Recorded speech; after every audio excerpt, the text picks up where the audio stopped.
Hello guys, Dusty here with another YouTube record pickup video, but it's not just a record pickup video, it's also a 45 pickup video and a cassette tape pickup video.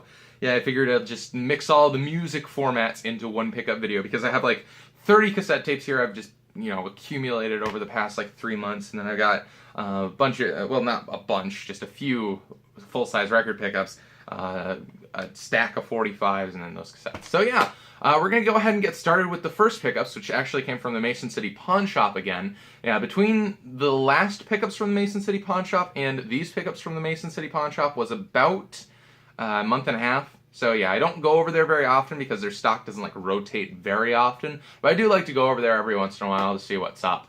And they had some new records that I was interested in. And they're from a band that I very much like. So I decided to go ahead and pick them up. This one was $5, and $5, it's about market for this album, but I did want to have this album. That is Tornado from Yes. By the way, I'm also planning on starting to do album retrospectives where I listen to these with this and these, and then I talk about what I listened to. And I've already listened to this album. It's in really nice shape. And yeah, I'm gonna be doing a retrospective of it someday. The only thing is, there is some splitting on the inner sleeve here. But, the record itself is in really nice shape, and the sleeve is in really, really nice shape. And for $5 for the iconic tomato artwork there, you just got that, and you can do this. Anyway, moving right along, we also got for $3 because I don't know how they decide. I think they just pull random numbers out of a hat to price their vinyl records, but I suppose that's fair enough. We got 90125 from Yes, appropriately named from the barcode here. 90125, if you can see that there. Little fun fact. But yeah, 90125, and I've already started listening to this album. Gonna do the same thing, kind of retrospective, and then, yeah, but so far, so good.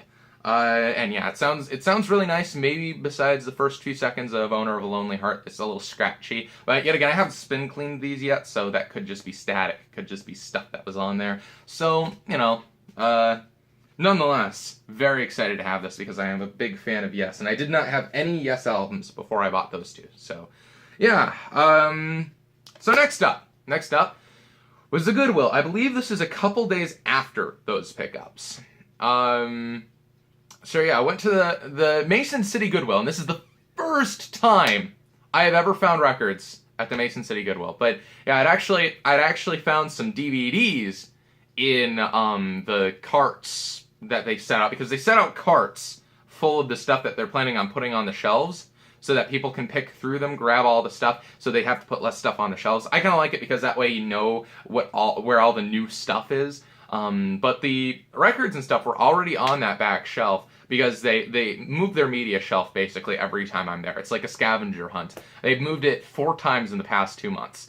But yeah, found that shelf, and they've moved it again since the last time making that, since I picked up these. But yeah, I saw a particular 45 facing me, and I was like, yeah, I gotta dig through these because usually their records are just garbage. So, I did manage to find 2 pretty cool records, full-size records. We found Boz Scaggs Hits, which I actually do have on cassette tape, and now I'm happy to have on vinyl record, and it is in really nice shape. Really nice. Besides, this is taped up, but the album itself is in really nice shape. And same goes for the second record. We'll get this eventually. Don't worry. It's gonna happen, guys. There we go. We also got, besides the ringware, Where's the Party from Eddie Money there. And yeah, it's in nice shape. Once again, this one doesn't have split down at the bottom, but the record's in really nice shape.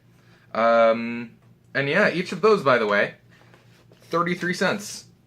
So yeah, it was a total, I think I paid a total of $5 for the records and 45s, with each of those, since they charge 3 for $1 there for records, just as they do in the local Goodwill, all of the 45s and those you saw there cost me $5. So now we're going to go on to the 45s. And the one that I saw initially that piqued my interest was Pat Benatar's Treat Me Right. So I knew there had to be some good stuff in there. And yeah, it also has Never Want to Leave You on the single. So pretty cool find.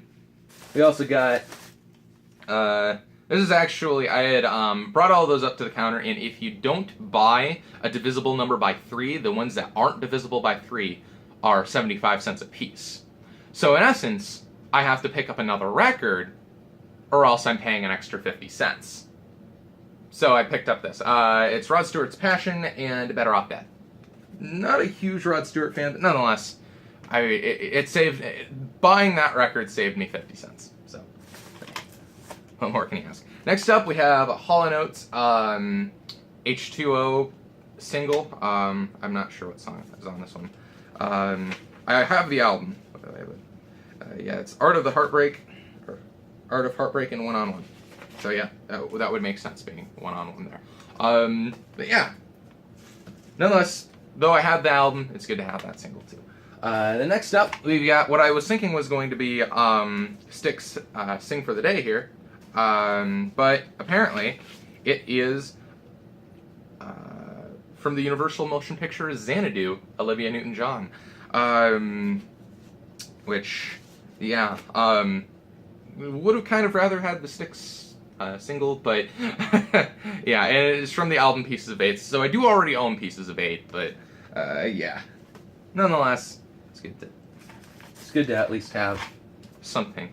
And next up we have this sleeve for that record. However, this one actually has Sweet Time and Stillness of the Night from REO Speedwagon, which is from the album Good Trouble, which I don't have yet, so it's good to have singles from albums that I don't have, right?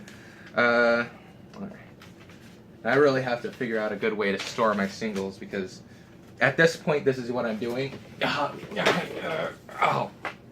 yeah, they're in a basket.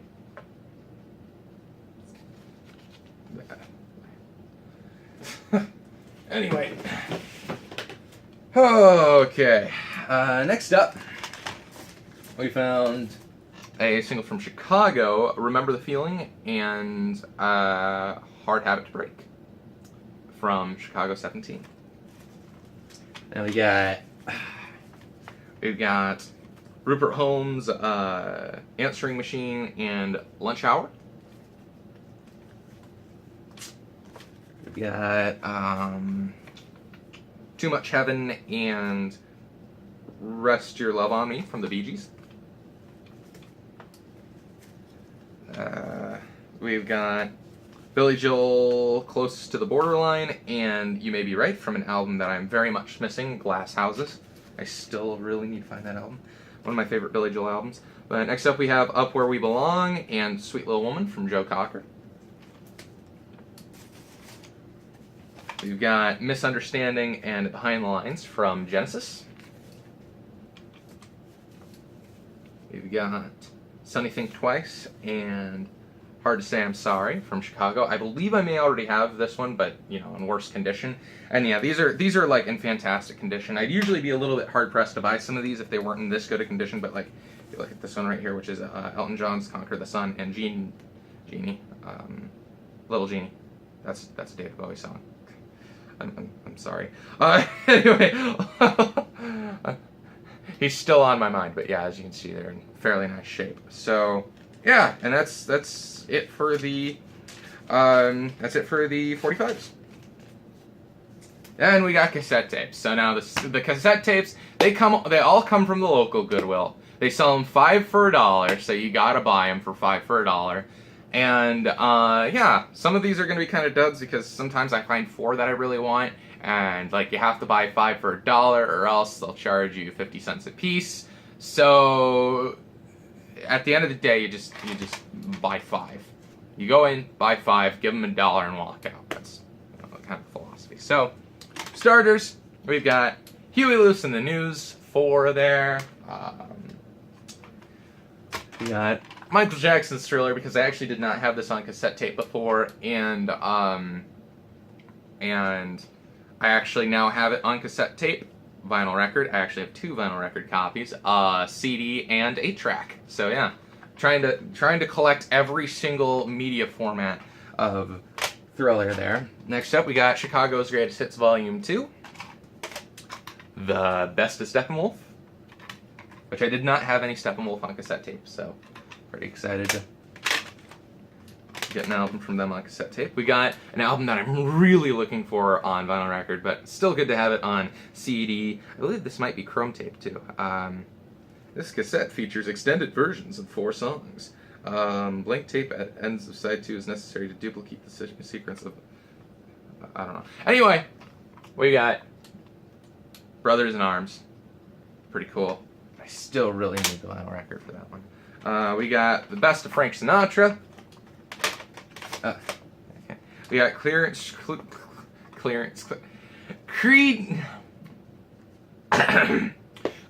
Clearwater Revival, Rollin' on the River. There we go. We've got the ultimate Glen Campbell, not just the very best, not just the best, the ultimate Glen Campbell, which is why you gotta buy that. We got the Commodores, all the great hits, not just some of them, all of the great hits. You got Heart Heart, Foreigner Records, which is the greatest hits album. Billy Joel's Greatest Hits Volume 1 and 2 on chrome tape. And yeah, I actually already have this on cassette tape, and I believe I have it on CD somewhere. But yeah, it's good to have it on... Or I had it on record and CD. Now it's good to have it on cassette. And it's going to be interesting to see how the chrome tape sounds. Should sound nice, hopefully. But next up, we got Elton John's Greatest Hits Volume 3, 1979 to 1987. We've got what I thought was going to be Zubin Murtha conducts suites from Star Wars in Close Encounters of the Third Kind, Los Angeles Philharmonic Orchestra. Excuse me. It ended up being Whitney Houston's Whitney album. So, yeah. I did check all the rest of them. They are all properly in there. Usually I check them at the Goodwill, but you know, that one I just didn't. The reason I didn't check that one was mostly because I, didn't really care too much about that one. I think it was like I was buying 4 and I needed a 5th kind of situation, But anyway, we got Chicago 17. Steve Miller Band Greatest Hits. Prince and the NPG. We've got Gordon Lightfoot Salute. Ooh, corn dogs are done. Neil Diamond's Greatest Hits Volume 2.